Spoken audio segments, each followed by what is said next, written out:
ಮೂರನೇ chapter human economic activities ಏನಿದೆ ಜಿಯೋಗ್ರಫಿನಲ್ಲಿ, ಇದು ಇದರಲ್ಲಿ 1 ಮಾರ್ಕ್ಸ್ ಕ್ವಶನ್ 2 ಮಾರ್ಕ್ಸ್ ಕ್ವಶನ್ ಅಷ್ಟೇ ಇಂಪಾರ್ಟೆಂಟ್ ಅಂತ ಹೇಳ್ಬೋದು. ಅದರಿಂದ ಅಷ್ಟೇ ನಿಮಗೆ ಪ್ರಶ್ನೆಗಳು ಕೇಳುವಂಥದ್ದು. ಇದನ್ನು ಹೊರತುಪಡಿಸಿದ್ರೆ 5 ಮಾರ್ಕ್ಸ್ಗೆ ಒಂದು ಪ್ರಶ್ನೆ ಕೇಳ್ತಾರೆ, ಪ್ರತಿ ಸಲ ರಿಪೀಟ್ ಆಗಿರೋವಂಥದ್ದು. ಅದು ನಿಮಗೆ ಆಪ್ಷನ್ಸ್ ಇರೋದ್ರಿಂದ ಇದು ಅಷ್ಟಾಗಿ ಇಂಪಾರ್ಟೆಂಟ್ ಏನಲ್ಲ ಅಂತ ಹೇಳಬಹುದು. ಇದರಲ್ಲಿ ಮೊದಲನೇದಾಗಿ ಹ್ಯೂಮನ್ ಎಕನಾಮಿಕ್ ಆ್ಯಕ್ಟಿವಿಟೀಸ್ ಅಂತ ತಗೊಂಡಾಗ there are 2 types of human economic activities ಅಂತ ಹೇಳ್ತೀವಿ. Primary activities and secondary activities. ಅದರಲ್ಲಿ ನಿಮಗೆ ಪ್ರೈಮರಿ ಆ್ಯಕ್ಟಿವಿಟೀಸ್ ಬಗ್ಗೆ ಅಷ್ಟೇ ಈ ಚಾಪ್ಟ್ರಲ್ಲಿ ಹೆಚ್ಚಾಗಿ ಕೊಟ್ಟಿರೋವಂಥದ್ದು. ಸೆಕೆಂಡರಿ ಆ್ಯಕ್ಟಿವಿಟೀಸ್ ಏನಿದೆ ಅದರ ಬಗ್ಗೆ ಇಂಪಾರ್ಟೆಂಟ್ ಅಲ್ಲ ಅಂತ ಹೇಳಬಹುದು. ಇದರಲ್ಲಿ what do you mean by economic activities, ಇದು ಆಗಾಗ ಕೇಳುವಂಥ 1 ಮಾರ್ಕ್ಸ್ ಪ್ರಶ್ನೆ. ಇದನ್ನೇ ಕೇಳ್ತಾರೆ ಅಂತ ಹೇಳಲಿಕ್ಕಾಗಲ್ಲ. What do you mean by economic activities 1-2 ಸಲ ಕೇಳಿರೋವಂಥದ್ದು. The activities pursued by human beings performed to satisfy their needs of food, clothing, shelter and other are known as economic activities ಅಂತ ಹೇಳ್ತೀವಿ. ಅಥವಾ activities pursued by human beings perform to satisfy their needs of food, clothing etcetera ಅಂತ ಬರೀರಿ ಸಾಕು. ನಿಮಗೆ ಇದನ್ನು ಹೊರತುಪಡಿಸಿ ಕೇಳುವಂಥ ಪ್ರಮುಖ ಪ್ರಶ್ನೆ ಅಂದರೆ ವಾಟ್ ಆರ್ ಪ್ರೈಮರಿ ಆ್ಯಕ್ಟಿವಿಟೀಸ್.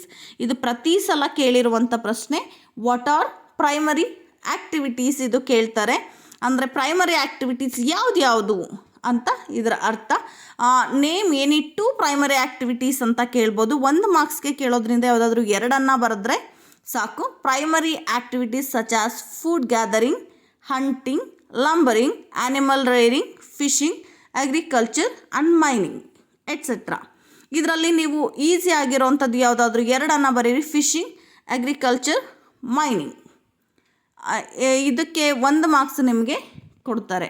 ಹಾಗೆಯೇ ವಾಟ್ ಈಸ್ ಹಂಟಿಂಗ್, ಇದು ಹೆಚ್ಚಾಗಿ ಕೇಳಿರದೇ ಇರುವಂಥ ಪ್ರಶ್ನೆ. Practice of killing wild animals. Practice of killing wild animals ಅಂದರೆ ವನ್ಯಜೀವಿಗಳನ್ನು ಕೊಲ್ಲುವಂಥದ್ದು. ಕೊಲ್ಲುವ ಒಂದು ರೀತಿಯನ್ನು ನಾವು ಬೇಟೆಗಾರಿಕೆ ಅಂತ ಕರಿತೀವಿ ಅಂತ. ಏನಕ್ಕಾಗಿ ಕೊಲ್ತೀವಿ ಅಂದರೆ for food, skin trade et cetera. ಅಂದರೆ ಆಹಾರಕ್ಕೋಸ್ಕರ, ಅವುಗಳ ಚರ್ಮಕ್ಕೋಸ್ಕರ ಮತ್ತು ವ್ಯಾಪಾರಕ್ಕೋಸ್ಕರ ಅಂತ. ಅದನ್ನು ಬಿಟ್ಟರೆ ನಿಮಗೆ ವಾಟ್ ಈಸ್ ಮೈನಿಂಗ್ ಈ ಪ್ರಶ್ನೆ ಏನಿದೆ 1 ಮಾರ್ಕ್ಸ್ಗೆ ಕೇಳುವಂಥ ಪ್ರಶ್ನೆ ಕೂಡ ಹೌದು. ಹಾಗೆಯೇ ಇದರಲ್ಲೇ mention the different techniques of mining ಅಂತ ಕೇಳ್ತಾರೆ. ಇದು 2 ಮಾರ್ಕ್ಸ್ಗೆ ಕೇಳುವಂಥ ಪ್ರಶ್ನೆ. ಈ ಮೈನಿಂಗಿಂದ ನಿಮಗೆ 1 ಮಾರ್ಕ್ಸ್ಗೆ, 2 ಮಾರ್ಕ್ಸ್ಗೆ ಮತ್ತು 5 ಮಾರ್ಕ್ಸ್ಗೆ ಕೇಳುವಂಥ ಪ್ರಮುಖ ಪ್ರಶ್ನೆ ಮೈನಿಂಗ್. ವಾಟ್ ಈಸ್ ಮೈನಿಂಗ್ ಅಂತ ಕೇಳಿದಾಗ extraction of the minerals from the earth surface. Extraction of the minerals from the earth ಅಂತ ಬರೆದ್ರು ಓಕೆ. ಅಂದರೆ ಭೂಮಿಯನ್ನು ಅಗೆದು ಖನಿಜಗಳನ್ನು ಹೊರತೆಗೆಯುವಂಥ ಕ್ರಿಯೆ ಅಂತ. ಮಿನರಲ್ಸ್ ಅಂತ ತಗೊಂಡಾಗ example iron ore, manganese, gold, diamond etcetera. ಹಾಗೆಯೇ ಇದರಲ್ಲೇ 2 ಮಾರ್ಕ್ಸ್ಗೆ ಕೇಳುವಂಥ ಪ್ರಶ್ನೆ mention the different techniques of mining. ಇದನ್ನು 2 ಮಾರ್ಕ್ಸ್ಗೆ ಕೇಳ್ತಾರೆ. There are 3 different techniques of mining ಅಂತ ಹೇಳ್ತೀವಿ. 3 ಟೆಕ್ನಿಕ್ಸ್ ಅಷ್ಟೇ ಇರೋದು. ಮೊದಲನೇದು ಓಪನ್ ಕಾಸ್ಟ್ ಮೈನಿಂಗ್, 2ನೇದು ಅಂಡರ್ಗ್ರೌಂಡ್ ಮೈನಿಂಗ್, 3ನೇದು ಶಾಫ್ಟ್ ಮೈನಿಂಗ್. ಇದು 3 ಬರೆಯಿರಿ. ಹಾಗೆಯೇ what are the different types of fishing ಅಂತ ಇನ್ನೊಂದು ಪ್ರಶ್ನೆ 2 ಮಾರ್ಕ್ಸ್ಗೆ ಕೇಳ್ತಾರೆ. What are the different types of fishing ಅಂತ. ಇದರಲ್ಲೂ ಕೂಡ there are 3 different types of fishing ಅಂತ ಹೇಳ್ತೀವಿ. 3 ಟೈಪ್ಸ್ ಇದೆ ಫಿಶಿಂಗಲ್ಲಿ ಕೂಡ.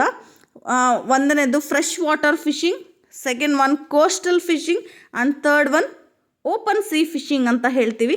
ಇದೆರಡು ಅಲ್ಲಿಂದ ಅದನ್ನು ಈ ಕಡೆಯಿಂದ ಆ ಕಡೆ ಹಾಕೋದು ತುಂಬ ಸಲ ನಡೆದಿದೆ. ಟೆಕ್ನಿಕ್ಸ್ ಆಫ್ ಮೈನಿಂಗಲ್ಲೂ 3 ಟೆಕ್ನಿಕ್ಸ್ ಇದೆ. ಫಿಶಿಂಗ್ ಟೈಪ್ಸಲ್ಲಿ ಕೂಡ 3 ಟೈಪ್ಸ್ ಇರೋದ್ರಿಂದ 2 ಕೂಡ ಗೊಂದಲ ಮಾಡ್ಕೊಳ್ಳಿಕ್ಕೆ ಹೋಗಬೇಡಿ. ಫ್ರೆಶ್ ವಾಟರ್ ಅಂದರೆ ಸಿಹಿ ನೀರಿನ ಮೀನುಗಾರಿಕೆ, ಕೋಸ್ಟಲ್ ಫಿಶಿಂಗ್ ಅಂದರೆ ಕರಾವಳಿ ಅಥವಾ ತೀರ ಪ್ರದೇಶದ ಮೀನುಗಾರಿಕೆ, ಓಪನ್ ಸಿ ಫಿಶಿಂಗ್ ಅಂತ ತಗೊಂಡಾಗ ತೆರೆದ ಸಮುದ್ರದ ಮೀನುಗಾರಿಕೆ ಅಂತ ಹೇಳ್ತೀವಿ. ಹಾಗೆಯೇ ಈ ಮೈನಿಂಗಲ್ಲಿ 5 ಮಾರ್ಕ್ಸ್ ಕ್ವಶನ್ ನಿಮಗೆ ಕೇಳಬಹುದು, ತುಂಬ ಸಲ ಕೇಳಿದ್ದಾರೆ ಕೂಡ.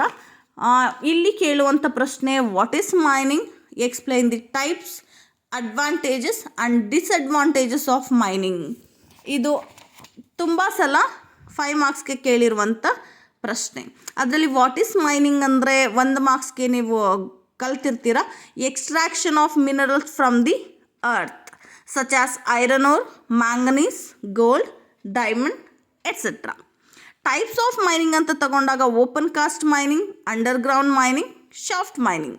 ಇದರಲ್ಲಿ ಓಪನ್ ಕಾಸ್ಟ್ ಮೈನಿಂಗ್ ತೆರೆದ ಗಣಿಗಾರಿಕೆ ಅಂತ ಹೇಳ್ತೀವಿ. Extracting the mineral ore is by removing the soil. For example coal, iron or.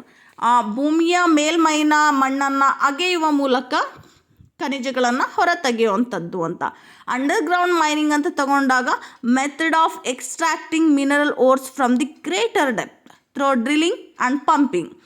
ಅತಿ ಆಳದಲ್ಲಿ ಇರುವಂಥ ಖನಿಜವನ್ನು ಡ್ರಿಲ್ಲಿಂಗ್, ಪಂಪಿಂಗ್ ಮೂಲಕ ಅಂದರೆ ಭೂಮಿಯನ್ನು ಆಳವಾಗಿ ಕೊರೆಯುವುದರ ಮೂಲಕ ಹೊರ ತೆಗೆಯುವಂಥದ್ದು ಅಂತ. ಶಾಫ್ಟ್ ಮೈನಿಂಗ್ ಅಂದಾಗ it's a method obtain minerals that are located at greater ಡೆಪ್ತಲ್ಲಿ ಇರುವಂಥ ಮಿನರಲ್ಸನ್ನು ಹೊರ ತೆಗಿಲಿಕ್ಕೆ. For example coal, lead, iron ore etcetera. ಹಾಗೆಯೇ ಅಡ್ವಾಂಟೇಜಸ್, ಡಿಸ್ಅಡ್ವಾಂಟೇಜಸ್ ಇದಿಷ್ಟು ಬರೆದ್ರೆ ನಿಮಗೆ 5 ಮಾರ್ಕ್ಸ್ ಇದೆ. ಅಡ್ವಾಂಟೇಜಸ್ ಅಂತ ತಗೊಂಡಾಗ it's a source of employment which supplies valuable minerals ores to the mankind. It provides raw material to the mineral based industries. It develops secondary and tertiary activities of the human beings. Source of employment ಉದ್ಯೋಗಗಳನ್ನು ಒದಗಿಸುತ್ತೆ. Which supplies valuable minerals ores to the mankind ಅಂದರೆ ಅಮೂಲ್ಯವಾದ ಖನಿಜಗಳನ್ನು ಮನುಷ್ಯನಿಗೆ ದೊರಕಿಸಿಕೊಡುತ್ತೆ.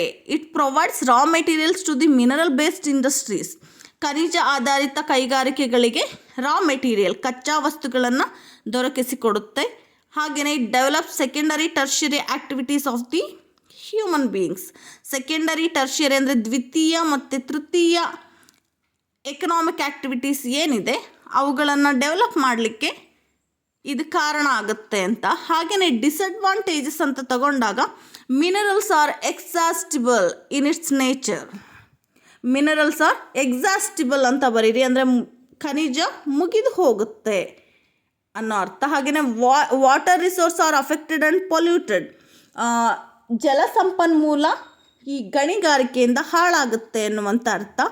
Both flora and fauna are affected by mining. Both flora and fauna are affected by mining. Flora ಅಂದರೆ fauna ಅಂದರೆ ಪ್ರಾಣಿ ವರ್ಗ, ಫ್ಲೋರಾ ಅಂದರೆ ಸಸ್ಯವರ್ಗ ಅಂತ. ಇದೆರಡೂ ಸಹ ಸಸ್ಯವರ್ಗ ಮತ್ತು ಪ್ರಾಣಿ ವರ್ಗ ಎರಡೂ ಕೂಡ ಗಣಿಗಾರಿಕೆಯಿಂದ ಪರಿಣಾಮಕ್ಕೆ ಒಳಗಾಗುತ್ತೆ ಅನ್ನೋ ಅರ್ಥ. ಡಿಪ್ಲಿಷನ್ ಆಫ್ ದಿ ಎನ್ವಿರಾನ್ಮೆಂಟ್ ಇನ್ನೊಂದು disadvantages. Depletion of the environment ಅಂದರೆ ಪರಿಸರ ಹಾಳಾಗುವಂಥದ್ದು ಅಂತ ಅರ್ಥ. ಇದಿಷ್ಟು ಸಹ ನಿಮಗೆ 5 ಮಾರ್ಕ್ಸ್ಗೆ ಕೇಳುವಂಥದ್ದು. ಇದನ್ನು ಹೊರತುಪಡಿಸಿದ್ರೆ ಎಕ್ಸ್ಪ್ಲೇನ್ ಫಿಶಿಂಗ್ ಇನ್ ಡೀಟೇಲ್ ಅನ್ನುವಂಥ ಪ್ರಶ್ನೆ ನಿಮಗೆ 5 ಮಾರ್ಕ್ಸ್ಗೆ ಕೇಳಬಹುದಾದ ಪ್ರಶ್ನೆ. ಇದು ಅತಿ ಹೆಚ್ಚಾಗಿ ಏನು ಕೇಳಿಲ್ಲ. ಇದರಲ್ಲಿ ನೀವು ವಾಟ್ ಈಸ್ ಫಿಶಿಂಗ್ ಅನ್ನೋದನ್ನು ಬರೀರಿ, ಹಾಗೆಯೇ ಟೈಪ್ಸ್ ಆಫ್ ಫಿಶಿಂಗ್ ಅನ್ನು ಬರೀರಿ, ಹಾಗೆಯೇ ಡೆವಲಪಿಂಗ್ ಕಂಟ್ರೀಸಲ್ಲಿ ಹೇಗೆ ಫಾಲೋ ಮಾಡ್ತಾರೆ ಫಿಶಿಂಗ್ ಮಾಡಲಿಕ್ಕೆ, ಹಾಗೆಯೇ ಡೆವಲಪ್ಡ್ ಕಂಟ್ರೀಸಲ್ಲಿ ಯಾವ ಥರ ಫಿಶಿಂಗ್ ಮಾಡ್ತಾರೆ ಅನ್ನೋದು ಬರೀರಿ.